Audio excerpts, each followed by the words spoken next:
Complex number. Algebra का सबसे पहला सेक्शन कॉम्प्लेक्स नंबर। अलजेब्रा में बहुत सारा चैप्टर्स है जो आपके क्लास 11 में इंक्लूडेड है।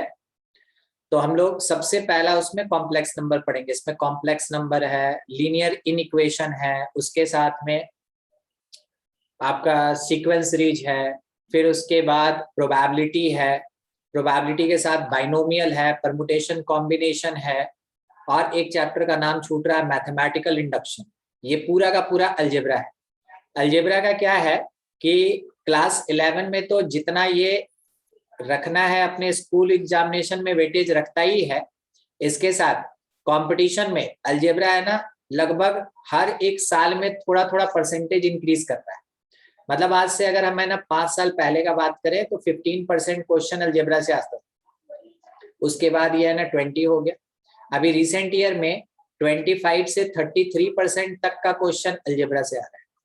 ठीक है, तो अलजेब्रा धीरे धीरे ग्रोथ करते जा रहा है, मतलब इससे क्वेश्चन ज्यादा दिया जा रहा है। और अलजेब्रा के बारे में आपको ये पता होना चाहिए, ये फॉर्मूला बेस्ड होता है, मगर ये बात कहाँ तक ट्रू, 10th क्लास तक ट्रू। जैसे आप 11 में 12 में और जेई के लिए अलजेब्रा पढ़ते हैं, जितना ज्यादा इंपॉर्टेंट इसमें कॉन्सेप्ट होता है उतना ही ज्यादा इंपॉर्टेंट इसमें फॉर्मूला भी होता है। बिना कॉन्सेप्ट के आप फॉर्मूला नहीं लगा सकते। ठीक है, कॉम्प्लेक्स नंबर ऐसा ही एक चैप्टर है जिसमें हम लोग अभी तक पढ़े थे रियल नंबर, और अब इसी चीज को प्रोसीड करके हम लोग को पढ़ना है कॉम्प्लेक्स नंबर। तो किसको कहते हैं रियल नंबर? ठीक है, when square root contain negative value, जब square root negative value contain करता है उसको, सॉरी पॉजिटिव वैल्यू, तो उसको कहते हैं हम लोग रियल नंबर। अब इसी में अगर बाय द वे हम ये बोले कि when square root contain negative value, तो ये रियल का उल्टा होगा, और रियल का उल्टा कॉम्प्लेक्स नहीं होता है। जब स्क्वायर रूट कंटेन करेगा नेगेटिव वैल्यू तो ये रियल नंबर का उल्टा होगा, और इसको कहते हैं हम लोग इमेजिनरी नंबर। तो इमेजिनरी नंबर किसको कहा जाता है? इमेजिनरी नंबर किसको कहा जाता है? तो imaginary numbers are those whose square not square root, whose square is negative। मान लेते हैं जैसे a का स्क्वायर किए और यहाँ पे वैल्यू हमको नेगेटिव मिला, इसका मतलब a को हम क्या बोलेंगे कि it is the imaginary number, इसको बोलेंगे इमेजिनरी नंबर। अगर रूट के अंदर हम -b डालें तो वैसे केस में पूरा रूट अंडर -b कहलाएगा इमेजिनरी नंबर जब b मेरा ग्रेटर देन 0 होगा, and it is called real number जब b मेरा नेगेटिव होगा। क्या आप इस कंडीशन को समझे? क्या बोला गया? अगर b ग्रेटर देन 0 यानी b पॉजिटिव है, जब आप उस पे नेगेटिव लगाइएगा तो रूट के अंदर क्या आ जाएगा? माइनस साइन आ जाएगा। और रूट के अंदर माइनस आना, square root contain negative, root के अंदर माइनस आना यानी कि नंबर कैसा होगा? Imaginary number. दूसरा बात, अगर b मेरा लेस देन 0 यानी नेगेटिव है तो इस पे माइनस लगाएंगे तो ये क्वांटिटी पॉजिटिव हो जाएगा। तो रूट के अंदर अगर पॉजिटिव आ गया तो वैसे केस में नंबर को हम क्या बोलते हैं? रियल। ठीक है, तो यही चीज हमको ध्यान में रखना। अब इसमें एग्जाम्पल क्या क्या हो सकता है, कैसा कैसा हो सकता है। मान लीजिए रूट अंडर अगर -16 बोला तो आप इसको बोलेंगे ये एक इमेजिनरी नंबर है। अगर रूट अंडर -9 बोला आप बोलेंगे ये एक इमेजिनरी नंबर है। सही है यहां तक का बात? ठीक है, यस। अब इसमें ना थोड़ा कॉमन चीज हम लोग को निकालना है कि कौन सा ऐसा फिक्स क्वांटिटी है जिसके कारण हम इसको इमेजिनरी कह रहे हैं। तो ध्यान से देखिएगा, root under -16 can be written 16 into -1 under root. ये रूट 16 इंटू रूट अंडर -1 होगा, यही रुक रहे हैं। रूट अंडर -9 को लिख सकते हैं रूट अंडर 9 इंटू -1।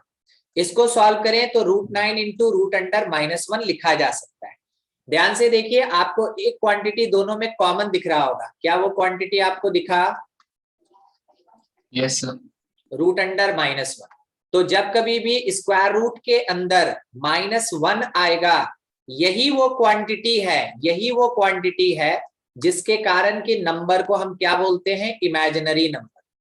तो किसी एक नंबर को इमेजिनरी बनाने के पीछे रिस्पॉन्सिबल कौन, रूट अंडर -1। ठीक है, रूट अंडर -1 रिस्पॉन्सिबल क्वांटिटी। जैसे कि रूट -16 को बोले रूट 16 इंटू रूट -1, रूट -9 को बोले रूट 9 इंटू रूट -1। वैसे ही रूट अंडर -4 को कह सकते हैं रूट 4 इंटू रूट अंडर -1। तो देख रहे हैं रूट अंडर -1 एक कॉमन क्वांटिटी है और आगे का वैल्यू चेंज कर रहा है। तो आपके सामने ये जो एक क्वांटिटी सामने लिखा है ना, इट इज मैग्नीट्यूड। ये है मैग्नीट्यूड, ये मैग्नीट्यूड देगा। मैग्नीट्यूड मतलब कितना बड़ा कितना छोटा वो क्वांटिटी बताएगा, ये मैग्नीट्यूड देगा। और आपके पास ये जो second quantity root under -1 root under -1 root under -1 है, ये क्या बताएगा कि नंबर विल बी इमेजिनरी। ये क्या बताएगा कि number is imaginary, number is imaginary. क्या आप समझे कौन सा क्वांटिटी है जो रिस्पॉन्सिबल होता है इमेजिनरी नंबर के लिए? Yes sir. ठीक है, मैथमेटिशियंस क्या किए कि वैल्यू दिए, ठीक है, और नोटेशन प्रोवाइड की। मतलब लेफ्ट से देखिएगा तो आपको लगेगा वैल्यू और राइट से देखिएगा तो आपको लगेगा नोटेशन। ठीक है, इसलिए दोनों लिख दिए, वैल्यू और नोटेशन दिए for imaginary number, for imaginary number. और बोला गया कि रूट अंडर -1 आज से स्मॉल लेटर का आई लिखा जाएगा। स्मॉल लेटर का आई का पूरा नाम है आयोटा, और ये लैटिन है ना, लैटिन वर्ड है, ये लैटिन लेटर भी है, मगर हम लोग इसको मान के चलते हैं कि ये इंग्लिश अल्फाबेट का स्मॉल लेटर का आई। तो जहां भी रूट अंडर -1 दिखेगा उसकी जगह पे हम क्या पुट करेंगे, आयोटा। तो जब आप लेफ्ट से राइट जाएंगे देन इट इज नोटेशन, कि इमेजिनरी नंबर का नोटेशन क्या है, आयोटा। और जब आप राइट से लेफ्ट आएंगे तो आप ये कह सकते हैं कि आई का वैल्यू रूट अंडर -1 होता है, तो इट इज द वैल्यू। तो आयोटा का मतलब it is just notation for imaginary number. Iota का वैल्यू रूट अंडर -1, आयोटा का वैल्यू रूट अंडर -1। आयोटा का meaning it represent imaginary number. कहां पे हम आयोटा पुट करेंगे, जहां रूट अंडर -1 दिखेगा वहां आयोटा पुट करेंगे। तो सोचिएगा यहाँ पे नंबर्स लिख रहे हैं, रूट 16 सॉल्व होके 4 और रूट अंडर -1 की जगह आयोटा। तो आप कह सकते हैं कि रूट अंडर -16 किसके इक्वल, इट इज 4 आयोटा। जब रूट 9 इंटू रूट अंडर -1 लिखा है, क्या आंसर लिखेंगे, 3 आयोटा। 3 आयोटा। और रूट अंडर -4 इसको क्या लिखेंगे, 2 आयोटा। 2 आयोटा। तो यही आयोटा जो होता है ये बताता है कि नंबर कैसा है, इमेजिनरी। अब उसके बाद आयोटा के वैल्यू पे कुछ रिजल्ट्स, ठीक है, वैल्यू ऑफ आयोटा, इसके बेसिस पे थोड़ा डिस्कशन। आयोटा का value root under -1, iota square -1 होगा, आयोटा क्यूब चेक कीजिए -i आएगा, आयोटा 4 चेक कीजिए +1 आएगा। ठीक है, कंफर्म है ईशान? Yes sir. यहाँ हो गया शायद, ये आई स्क्वायर इंटू आई स्क्वायर का value -1 multiplied by I, -i आएगा, सही है? Yes sir. और i4 का मतलब आई स्क्वायर इंटू आई स्क्वायर, मतलब -1 मल्टीप्लाइड बाई -1 +1 आएगा। ठीक है, यस सर। अब आगे का चीज इसी पे रिजल्ट है, हाँ इसी पे रिजल्ट है। Sum of 4 terms with consecutive power, with consecutive power of iota that will be equal to 0। इसके कहने का मतलब i plus I square plus I cube plus i4, इसका वैल्यू कितना होता है, 0। ये यहीं तक नहीं है, अगर i का पावर n, हमको नहीं पता n कौन सा वैल्यू, हमको नहीं पता वो इवन ऑड है, मगर इतना पता है वो इंटीजर है। i का पावर n i का पावर n+1, i का पावर n+2 और i का पावर n+3, ठीक है। For all n belongs to integer, plus minus whatever, ठीक है, कोई फर्क नहीं पड़ता, बस इंटीजर होना चाहिए। अगर कोई भी ऐसा 4 कॉन्जिक्यूटिव पावर वाले टर्म का एडिशन करेंगे वो हमेशा 0 होगा। ये स्टेटमेंट उसी के लिए। तो आप n की जगह कुछ भी पुट कर सकते हैं, प्लस या माइनस कुछ भी, मगर वो इंटीजर होना चाहिए, ये जरूरी बात। यानी कि i का power -2021 plus i to the power -2020 plus i to the power -2019 plus i to the power -2018 लिखें, या फिर i to the power -2021 plus i to the power -2022 plus i to the power -2023 plus i to the power -2024। Plus या minus आपको दिख रहा है ना कि यहाँ पे कॉन्स्टिट्यूटिव नंबर है इंक्रीजिंग वे में 0, yes sir, और यहाँ पे आपको कॉन्स्टिट्यूटिव नंबर दिख रहा है डिक्रीजिंग वे में। yes sir, तो कहीं भी किसी नंबर से स्टार्ट करें, अगर आगे मतलब ज्यादा या पीछे यानी कम, 4 कॉन्स्टिट्यूटिव टर्म्स तक अगर लेते हैं तो उसका सम, उसका समेशन रिजल्ट हमेशा किसके इक्वल होता है? 0 के इक्वल होता है, ठीक है। अगला, any integral power of iota, मान ले रहे हैं आयोटा का कोई भी जनरल बड़ा छोटा वैल्यू ऐसे दिया है, पावर कैसा? Integer. i to the power m can be represented i to the power 4n plus r, जबकि आपको ये पता होना चाहिए कि n is the quotient when m divided by 4, जब हम लोग इस दिए गए पावर को 4 से डिवाइड करेंगे तो कुछ ना कुछ उसका कोसेंट आएगा, वही n है। और यहाँ पे आपको जो r दिख रहा है, इट इज द रिमाइंडर। 4 से डिवाइड कीजिएगा, जो रिमाइंडर आना होगा वही रिमाइंडर होगा, वही चीज यहाँ पे आपको दिख रहा है, ठीक है।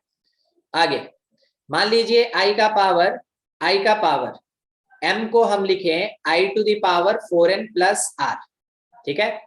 तो अब हम क्या कर रहे हैं कि इसको लिखें 4n into i to the power r। अब i to the power 4 into n को लिखा गया i4 और इसका power n multiplied by i to the power r। क्या हम लोग i4 का वैल्यू पहले पढ़ चुके हैं? i4 i का पावर 4 yes sir, 1 होता है। i टू द पावर 4 किसके इक्वल? 1, के इक्वल, ठीक है, 1 होता है। तो जैसे आप यहाँ 1 पुट कीजिएगा, रोहित है क्लास में? जी सर। बहुत शांत बैठे हुए। जी सर। अच्छा, देखिए सुरभि देखी कि वही पढ़ाई हो रहा है, चल गई, बोलिए तो पढ़ लिया। देखिए 1 का पावर n, तो ये तो 1 ही रहेगा, यानी रिजल्ट क्या मिला? i to the power r। तो i to the power m that will be equals to i to the power r।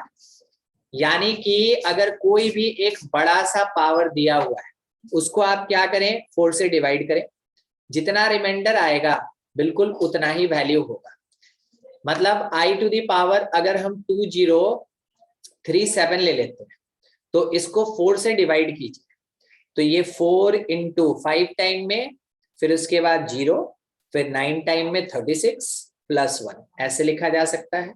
तो ये i4 का power 509 multiplied by iota.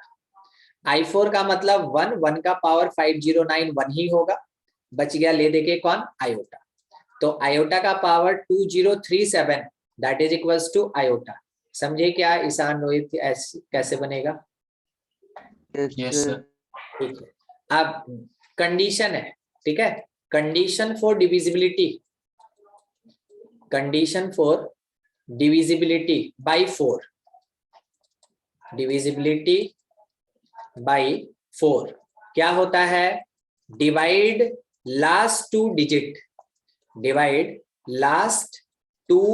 Digit bye 4,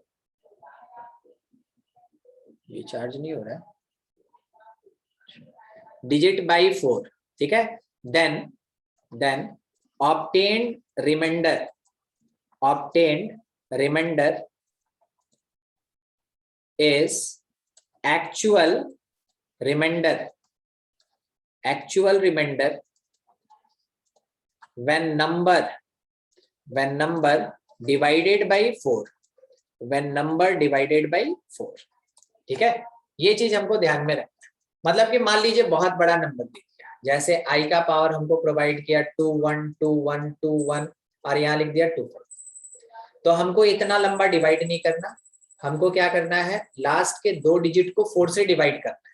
तो जब आप 25 को 4 से डिवाइड कीजिएगा तो यहाँ पे रिमाइंडर हम लोग के पास क्या बचेगा, 1, ठीक है। तो आप कह सकते हैं कि ये i to the power remainder यानी 1 होगा। तो i टू द पावर 21 21 21 25 का वैल्यू i होगा। एकदम इसी कॉन्सेप्ट को लेके चलेंगे। अगला याद रखेंगे, अभी अभी ऊपर पढ़े थे i to the power 4n का वैल्यू 1 होता है।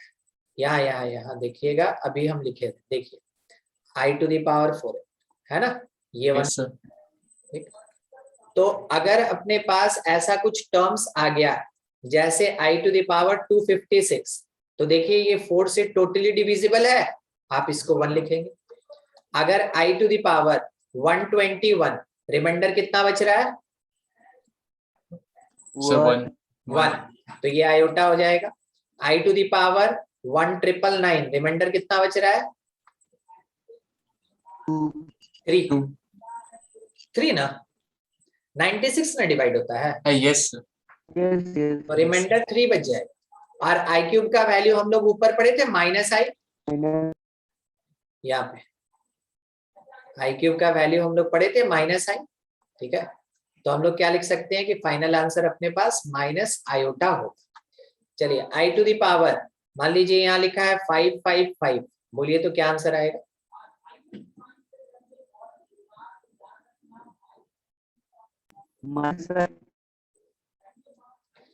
रिमाइंडर 3 बचेगा, सर 3 सर, तो -i आएगा। आंसर क्या लिखेंगे, -i लिखेंगे, ठीक है, -i। अब इसी में बाय द वे i का पावर अगर नेगेटिव में कुछ दिया हुआ है 199, तो आप जैसा कॉन्सेप्ट जानते हैं उसके अकॉर्डिंग, ठीक है, सबसे पहले इसको रेसिप्रोकल कीजिए, उसके बाद नीचे में वही काम कीजिए। तो यहाँ पे 99 है तो रिमाइंडर कितना, 3 i क्यूब। अब i क्यूब अगर आपके पास आया ना, डिनोमिनेटर में i जैसे आपको दिखेगा, तो आप क्या कीजिएगा, इसको रेशनलाइज कर दीजिए। कभी भी डिनोमिनेटर में आयोटा दिखे, इसको रेशनलाइज करेंगे, तो ऊपर आ गया आयोटा, नीचे आ गया आयोटा का पावर 4, और आयोटा के पावर 4 का वैल्यू कितना होता है, 1, तो ओवरऑल आंसर अपना i आ जाएगा, ठीक है। यहाँ पे अभी अभी जस्ट आपको एक बात ये बोला गया कि when denominator contain iota then must rationalize, वैसे केस में आप इसको जरूर रेशनलाइज करें, then must rationalize, ठीक है, उसको आप जरूर रेशनलाइज करें। तो ऐसे ही दूसरा पार्ट देखिएगा, i टू द पावर -199 था, आप जब इसको 4 से डिवाइड किए, मेरे स्टेप को सुनते चलिएगा, ठीक है, -199 डिवाइडेड बाई 4, तो वैसे केस में रिमाइंडर आपको कितना मिलेगा, remainder that is equals to -3, सही बोले, -3, यस सर, ठीक है।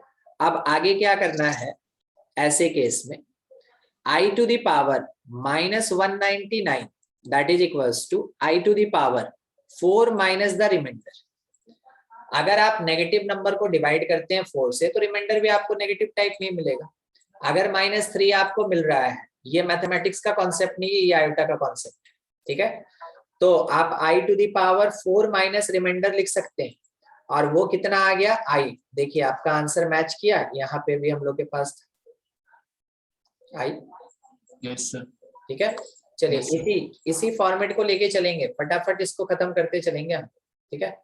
बाय द वे लिखा हुआ है i टू द पावर -251, तो देखिए 51 divided by 4 remainder will be 3।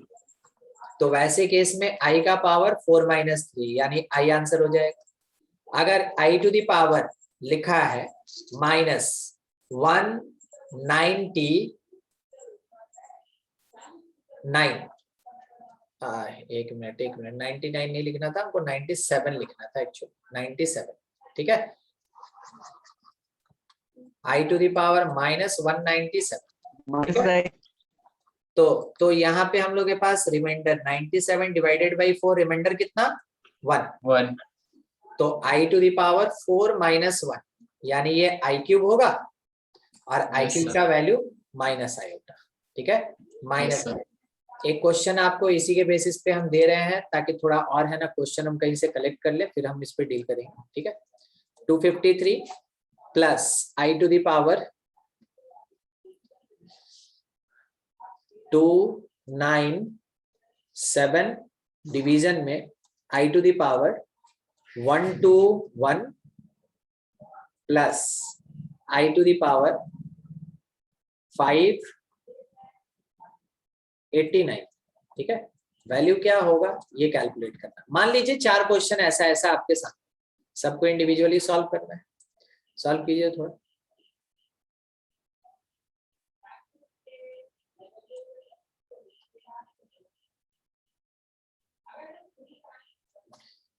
यहाँ पे ये जो सिग्मा लगा हुआ है ना, ये क्या कर रहा है कि आपको बताता है कि टर्म को सेपरेट करना है प्लस।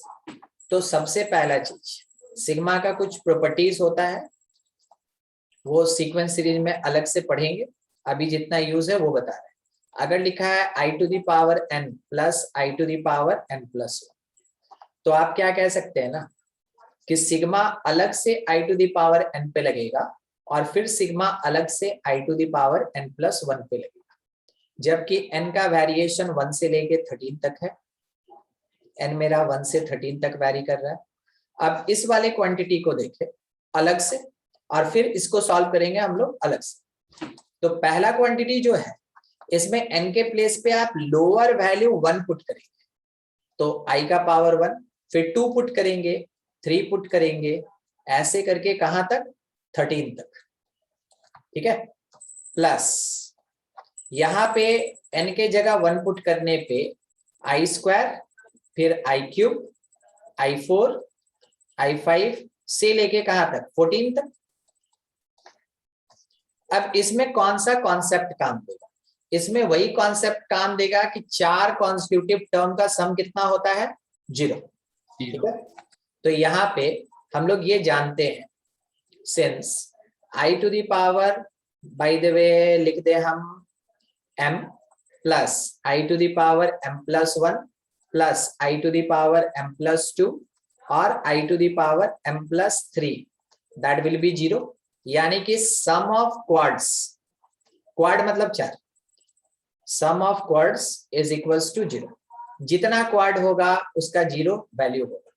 तो मान लीजिए 1 से लेके 13 तक है, कितना क्वाड बनेगा इसमें? 3 क्वाड्स, और उसके साथ एक रिमेनिंग टर्म होगा।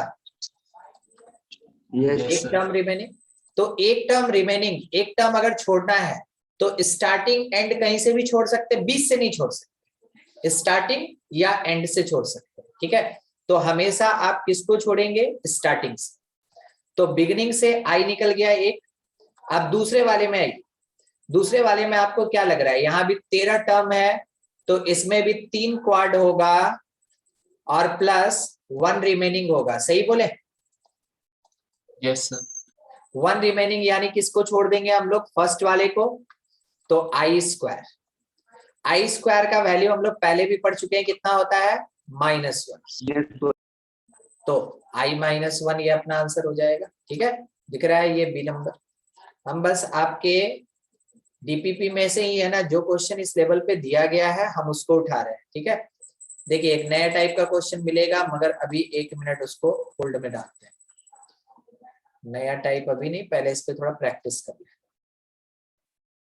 डीपीपी में क्वेश्चन एकदम मिक्स्ड मिलेगा, तो थोड़ा सा संभल के काम करना। यहाँ देख रहे हैं क्या लिखा है, ये a plus b whole cube और a minus B whole cube पूछा, इसका वैल्यू कितना होगा। ठीक है, सिंपल सा क्वेश्चन है कि इसका वैल्यू कितना होगा। देखिए क्या करेंगे, a minus B whole cube पे तोड़ेंगे इसको, a plus b, sorry a plus b है ना, a plus b whole cube पे इसको ब्रेक करेंगे।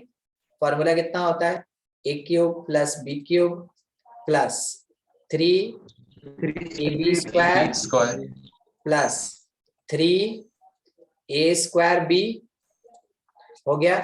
फिर a minus B whole cube पे तो a cube plus minus b cube plus 3ab square minus 3a square b. सही, जो टर्म कैंसिल हो रहा है उसको कैंसिल कर लीजिए, जो टर्म कैंसिल हो रहा है, जो रिमेनिंग है थोड़ा उसके बारे में सोचिए। क्या हम लोग को आई स्क्वायर का वैल्यू पहले से पता है, यस सर, Yes. कितना होता है, -1। -1 बस तो वही चीज पुट करेंगे हम लोग। तो ये पहला वाला 1, फिर -1 पुट करके -3, फिर ये आई क्यूब का 1 और फिर -1 पुट करके ये -3। कुल मिला के क्या हम लोग के पास -4 आंसर आ रहा है। यस सर, -6 + 2 इज -4, वो अपने पास आंसर हो जाएगा, वो आंसर आ जाएगा। चलिए अगला,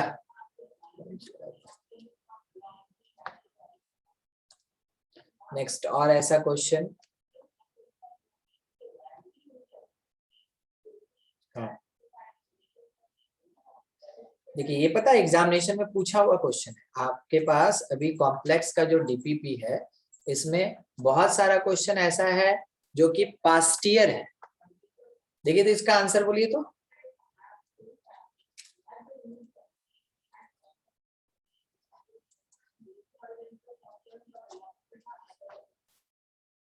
सही बोले।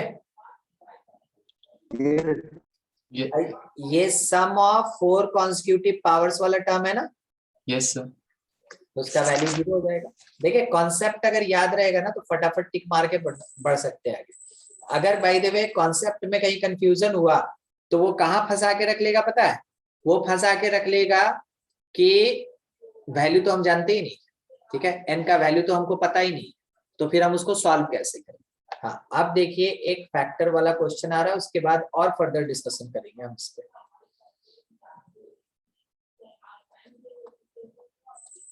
देखिए क्वेश्चन क्या है, क्वेश्चन लिखा है if 2x is equals to 3 + 5। ये थोड़ा सा हटके अलग क्वेश्चन है और ये अपने आप में थ्योरी रखता है, इसका अलग से कुछ डिस्क्राइब थ्योरी है। जब x का वैल्यू आपको आयोटा के फॉर्म में दिया गया, वैसे केस में इस पूरे के पूरे पार्ट का क्या वैल्यू होगा वो आपसे पूछा गया। करना क्या है, बनेगा कैसे। सबसे पहला चीज आयोटा आपको रिमूव करना जरूरी है। तो क्योंकि आपके पास गिवन है कि 2x is equal to 3 + 5y, तो आप क्या करें, आयोटा के टर्म को एक तरफ रख लें 2x - 3। उसके बाद अगर आयोटा हटाना है, जैसे मेरे इस क्वेश्चन में आयोटा तो है नहीं कहीं, तो फॉर रिमूवल ऑफ आयोटा हम लोग क्या करेंगे, स्क्वायरिंग बोथ साइड, हम लोग दोनों तरफ स्क्वायर करेंगे। स्क्वायरिंग बोथ साइड, जैसे दोनों साइड स्क्वायर कीजिएगा 5i का स्क्वायर 25i स्क्वायर हो जाएगा, इज इक्वल्स टू 2x - 3 का होल स्क्वायर हो जाएगा। सोच के i स्क्वायर का वैल्यू कितना होता है, -1। तो लेफ्ट साइड में -25, राइट साइड में 2x - 3 का होल स्क्वायर है, तो 4x स्क्वायर + 9 और -12x, सबको एक तरफ शिफ्ट कर दीजिए।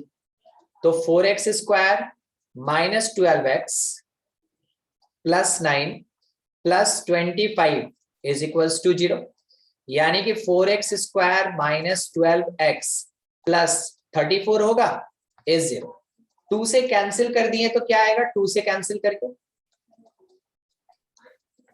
Sir 2x square -6x + 70। ठीक है, इतना आ गया। अब देखिए इस क्वाड्रेटिक का वैल्यू हम जानते हैं कि वो 0 के इक्वल होगा। अब क्या करना है कि इस क्वाड्रेटिक से दिए गए पॉलिनोमियल में डिवाइड करना है, use polynomial division, use polynomial division. ऐसा आपके बुक में ना 2-4 क्वेश्चन डायरेक्टली एकदम कनेक्ट करके दिया हुआ होगा, ठीक है। Use polynomial division. तो 2x क्यूब जो क्वेश्चन है वही वाला बात कर रहे हैं जो क्वेश्चन में लिस्टेड, -7x + 72 डिवाइडेड बाई किससे, 2x स्क्वायर -6x + 17 से। तो जब हम इससे डिवाइड करेंगे तो x टाइम में ये देगा 2x cube -6x square + 17x, इसको सब्ट्रैक्ट कर लिया हम लोग, तो ये माइनस हो गया, ये प्लस हो गया, ये वाला माइनस हो गया, 2x क्यूब का कैंसिलेशन, यहां से 8x स्क्वायर -24x + 72। अब 2 से 8 लाना है तो क्या करेंगे, 4 से मल्टीप्लाई +4, तो 4 से मल्टीप्लाई करके 8x स्क्वायर -24x और +17 4 टाइम में 68। जब आप यहाँ माइनस, यहाँ प्लस, यहाँ माइनस डालिएगा, कैंसिल कैंसिल, बच गया कितना, 4, बच गया 4। कहने का मतलब है कि जो पॉलिनोमियल दिया गया था, ठीक है, 2x cube + 2x square -7x + 72, इसको लिख सकते हैं जिससे डिवाइड किए और multiplied by quotient plus remainder. हम लोग को इसका वैल्यू पता था क्या, 0 0 सर। तो 0 से मल्टीप्लाई करेंगे तो ये पूरा क्वांटिटी यहां तक 0 हो जाएगा ना। Yes sir. बच गया अपने पास कितना, 4। तो whenever 2x = 3 + 5y, then the value of 2x cube + 2x square -7x + 72 is equals to कितना हो जाएगा, 4 हो जाएगा। ठीक है, समझे कैसे इसको यूज करेंगे, कोई दिक्कत, कोई दिक्कत नहीं, चलिए बढ़िया। अगर नहीं है तो ऐसा एक और क्वेश्चन हम ढूंढते हैं, अगर मिल गया तो हम लोग ले लेते हैं उसको, नहीं मिला तो कोई बात नहीं, बाद में देख लेंगे।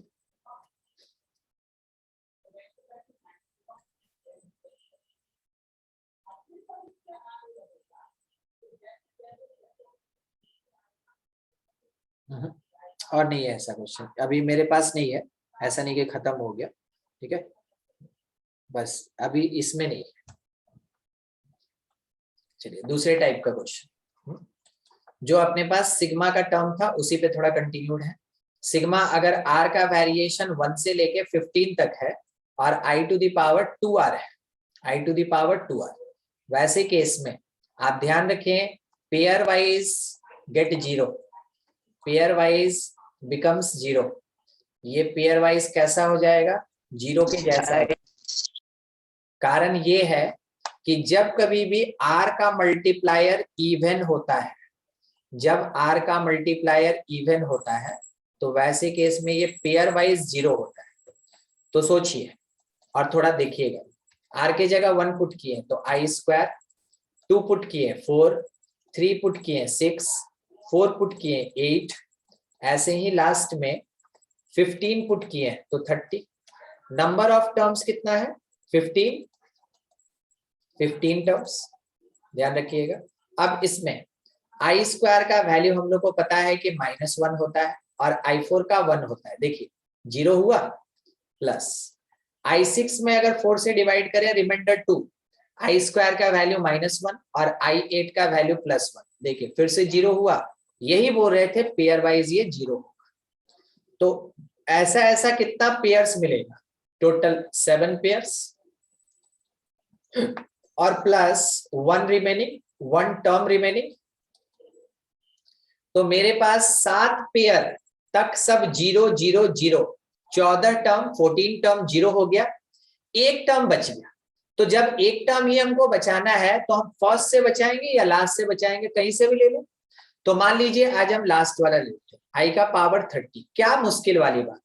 जब हम इसको 4 से डिवाइड करेंगे तो रिमाइंडर 2 आएगा, यानी ये i² होगा, कुल मिला के आंसर क्या, -1 आएगा। समझ में आया, ठीक है। अगला यस सर। आपके लिए है, एकदम फटाफट सॉल्व करना है। आई आर स्टार्ट ही हो रहा है 2 से, आर स्टार्ट हो रहा है 2 से लेके 203 तक, और यहाँ लिखा i to the power 2r। Answer चाहिए क्या? आप बिल्कुल ट्राई कर लें इसको।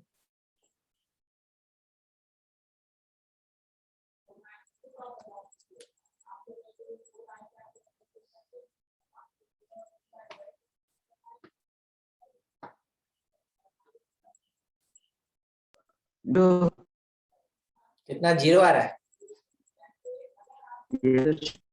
Yes sir 0।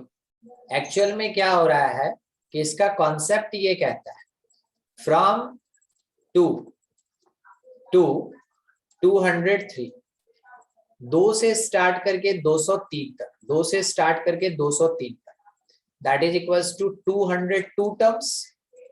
202 टर्म्स कहने का मतलब ये हो गया 101 पेयर्स, 101 पेयर्स। और क्योंकि यहाँ r का मल्टीप्लायर इवन है, तो मल्टीप्लायर या इसको कोफिशिएंट भी कहते हैं, multiplier of r that is equals to 2, मतलब इवन। इस कारण से देयरफॉर पेयर वाइज 0 हो जाएगा, पेयर वाइज 0 हो जाएगा। अगर पेयर वाइज 0 हो जाएगा इसका मतलब है टोटल 101 पेयर्स 0, यानी ये पूरा क्वांटिटी कितने के बराबर? 0। चलिए अगला एक और नोटेशन है, थोड़ा उस पर भी डिस्कस कर लें, कुछ भी अपना छूटना नहीं चाहिए।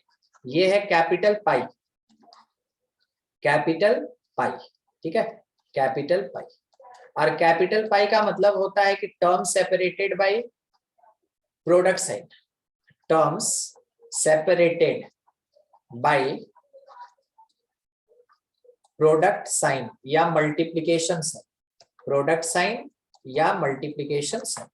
मल्टीप्लिकेशन के साइन से सेपरेट हो, सिग्मा मतलब प्लस से सेपरेटेड, कैपिटल पाई का मतलब मल्टीप्लिकेशन से सेपरेटेड। जैसे एग्जांपल के लिए आप देखिए, बाय द वे अपने पास ये लिखा हुआ है यहाँ पे कि कैपिटल पाई, और जब r का वेरिएशन 1 से लेके 10 तक, मान लीजिए 1 से लेके 10 तक, और यहाँ पे दिया i to the power r, तो आप इसको लिख सकते हैं i to the power 1 into i to the power 2 into i to the power 3 into i to the power 4 5 6 10 तक है, लिख लेते हैं, ज्यादा बड़ा तो है, 7 8 9 और 10 ऐसे। अब इसमें आप जानते हैं कि बेस अगर सेम है, मल्टीप्लिकेशन है, तो पावर का एडिशन होगा, ये हम लोग को पता है ना। यस ऐसे करके ये यहाँ तक।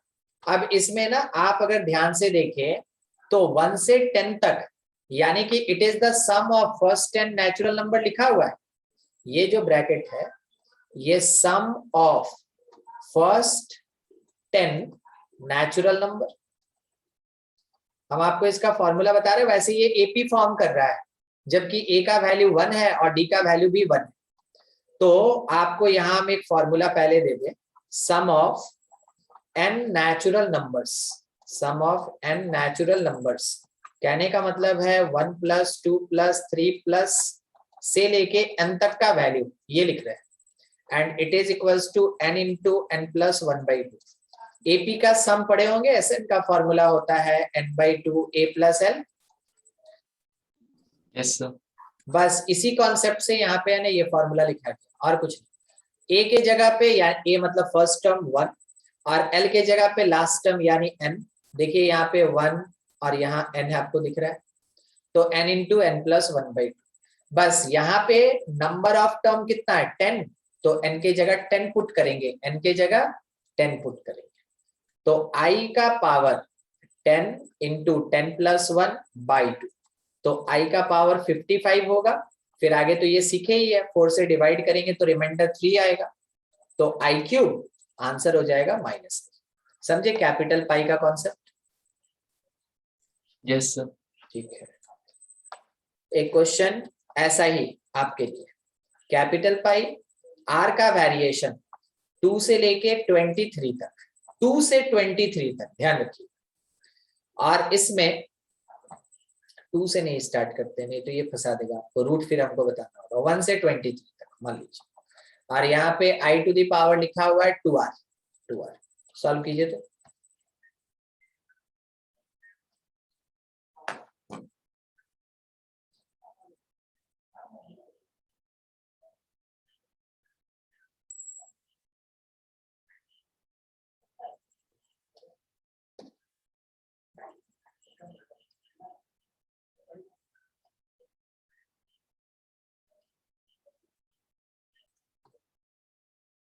यहाँ पे हम लोग डायरेक्ट ऐसे लिखेंगे, i टू दी पावर 2 से मल्टीप्लाई जब करेंगे तो स्टार्टिंग ये होगा 2, फिर आएगा 4, फिर आएगा 6, ऐसे लेके लास्ट में 46 तक।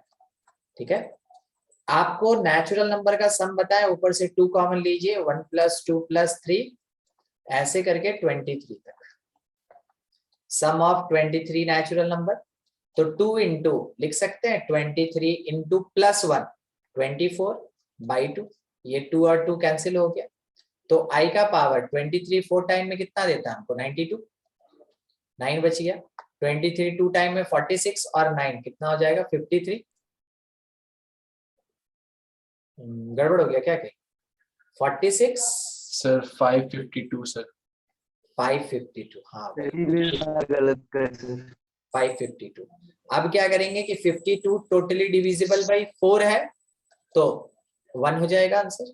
यही आ रहा था ना रोहित?